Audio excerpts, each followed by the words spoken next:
তোমার স্বামী যেহেতু তোমারে পিটাইছে আরো পিটাইব, ওরা এক্ষুনি তালাক দিয়ে দাও। হ্যাঁ থাক, তালাক দেবো কেন?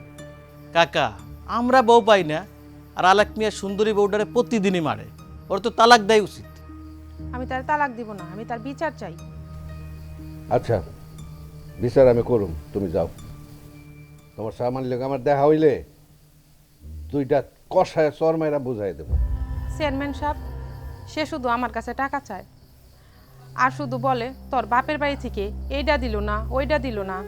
আমার মাই বাপেরে আমার ভাইয়েরা ঠিক মতো খাওয়ানি দেয় না, আমার কই থেকে টাকা দিব তারা কোন? গনি, ভিতর থেকে এক গ্লাস পানি নিয়ে আয়।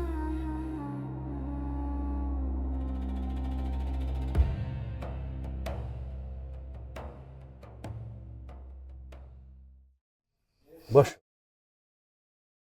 আরে অনেকক্ষণ ধরে খাড়ায় রয়েছ, মানজা ব্যথা হয়ে গেছে না? বস, লজ্জার কিছু নাই, বস।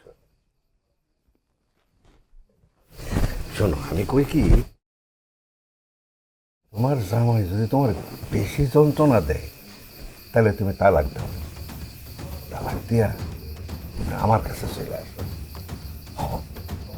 আমি তোমার বিবাহ করব। এটা কি কোন আপনি? আমার বউ বুড়া হয়ে গেছে, মেয়ে মানুষ তো বুঝো না, আমি তো পুরুষ মানুষ, এখনো আমার যৌবন এখনো অটুট। তুমি চাইলে আমাকে বিবাহ করতে পারো। আস্তাগফিরুল্লাহ। চেয়ারম্যান সাহেব, আপনি এগুলা কি সব কথা কোন? আমি একজন বিবাহিত নারী, তার মধ্যে রোজা রাখছি, আইছি আপনার কাছে বিচার দিতে। আপনি যদি এই সব কথা কোন, আমি কার কাছে বিচার দিতে যাবো? আচ্ছা আচ্ছা, তুমি না করলে জোরাজোরের কিছু নাই, আমি আবার জোরাজোরি একদম পছন্দ করি।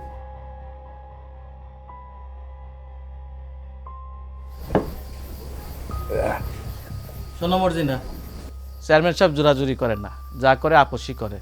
যাও তুমি, যে তোমার স্বামীর সঙ্গে মিলচাল করে সংসার করো, যাও। এই, চুপ থাক, বেশি কথা কয়, এত কথা কস কেন? আপনি রোজার দিনে রোজা থাকেন না চেয়ারম্যান সাহেব? বুড়ো হয়ে গেছি তো, বেশিক্ষণ না খায় থাকতে পারি না, দুর্বল লাগে।